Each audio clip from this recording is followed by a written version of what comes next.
Yeah. And this is Edwin Kidd Jordan. We're going to talk about his life and career. And away we go.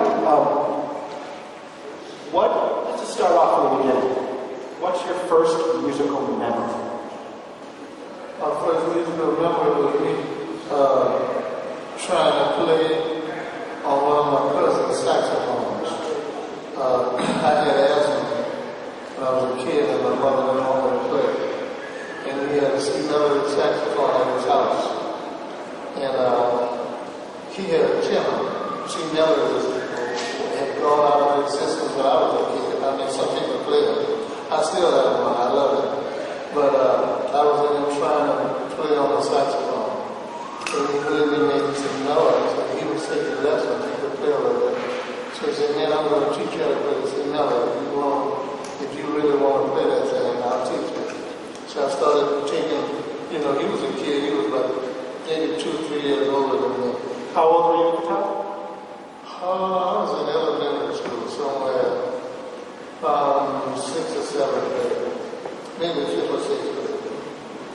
And he gave me a few lessons, and when his mother probably told my mother that I was already playing at home, and she almost fainted because she knew I had asthma, and she didn't want me to play because I had asthma.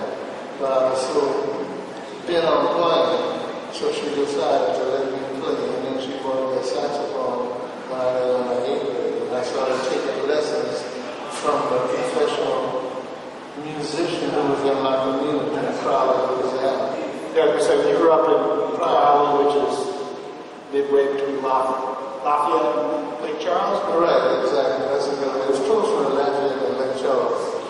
And we had a music teacher out there. We called him Professor Auger. He was from France.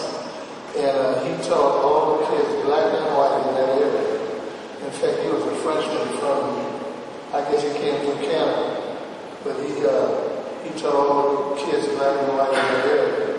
And he had some famous students like Eleanor Jacquet came from that area. He used to always talk about Eleanor. And he had some other group named Miller Slam used to play with him. But I think the last time I played with him, he was with Guitar Slam. And another trumpet player from out there, Philip Gilmore, used to play with Ray Charles. He had some good students. Miller Sam, Philip Gilmore, he had some very good students who went out and played in some of the good territorial bands. And when you were taking lessons, this is the 1940s? Then it was 35, born in 35, 40, 45, before 50, between 47 and 50. Were your parents musicians? Did they play music? No. Was there music in your house? He had, on my dad's side, they were Zydeco musicians. They got together and played whatever they played. But I didn't particularly, that was for when they got together, old grown folks. Right. But I didn't particularly deal with that. But people in his family, I still got some little cousins from Appaloosa that played the accordion. Some of them got records out.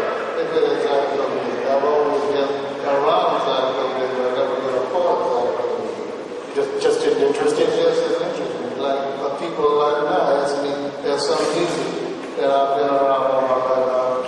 I don't play some kind of music. And I've always been one of those that the music didn't really appeal to me. I did it for maybe to make some money or whatever, but I didn't really put anything into it to say, I want to do this. But so, your father's family had Zydeco musicians at your mom's family? No, they didn't have this on my father's side. But was your dad a musician? No, he wasn't a musician. What did he do? He was a farmer, a rice farmer, and worked at the mills. He had a lot of mills in the rice mills. That was the rice capital of the world. Yeah. And he raised horses. We had horses that he would work at the mills, and my grandfather would work them in the fields, and then he would race them on Sunday, pull out horses. So you raised horses? I still got horses. Me and my nephew got race horses. Now that we run in the fair now. So my first love was horses more than saxophone, because I was into that more than saxophone, really. I'm still into horses. People don't know that, but I have cousins all in the country that still have horses. So you still got horses? You still race horses? You're right under the fair?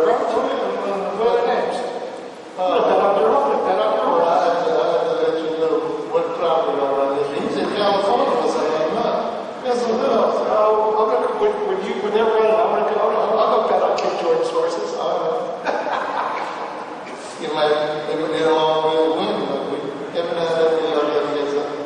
We're going to Kentucky this year and get something. So were there music clubs or parties, and how was there a music scene in Crowley? They had a club when I was a kid. Dave Bartholomew and them used to come out there with band. People like Jill King, some chick named Hip Shaking Mama, what was her name? Annie Laura. Otis Drucker had a band. Roy Brown came from around Eunice, Louisiana, not too far from Crowley. So Roy Brown and them were breaking into it.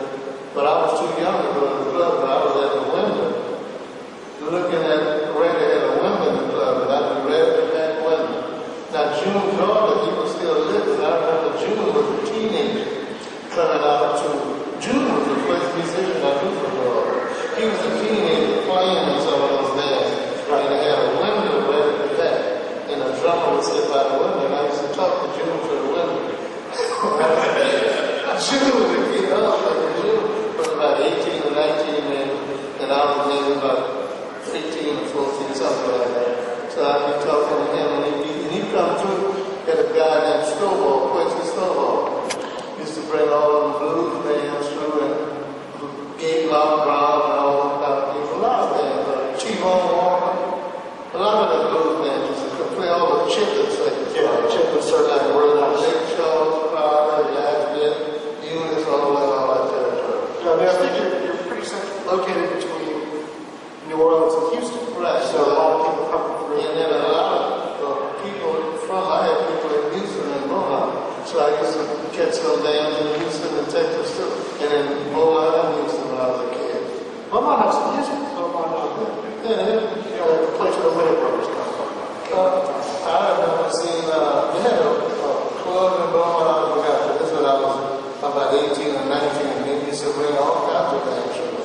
And the amazing thing about that time, people like B.B. King and Ray Charles and Gabe Bartholomew, they'd have bands that really could play. I mean, before the Singers came on, they would be playing all kinds of stuff.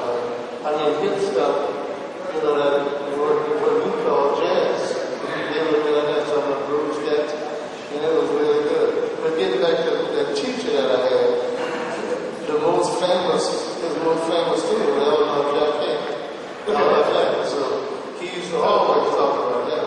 I mean, Illinois, when I was a kid, was tearing up and bands were loud, Hampton, and all that kind of thing. Yeah, that Flying Home song. That's right. I'm famous for that. So that's all. Every lesson I went to, you always tell me about Illinois, and they would push me up to do what I want to do. You know, but I was mainly interested in like still now, I practice technique all day. You know, getting those final things of the saxophone, but my instrument, whatever instrument I play, you know, I always just try to develop a technique to bring it on the road. You know, other than just playing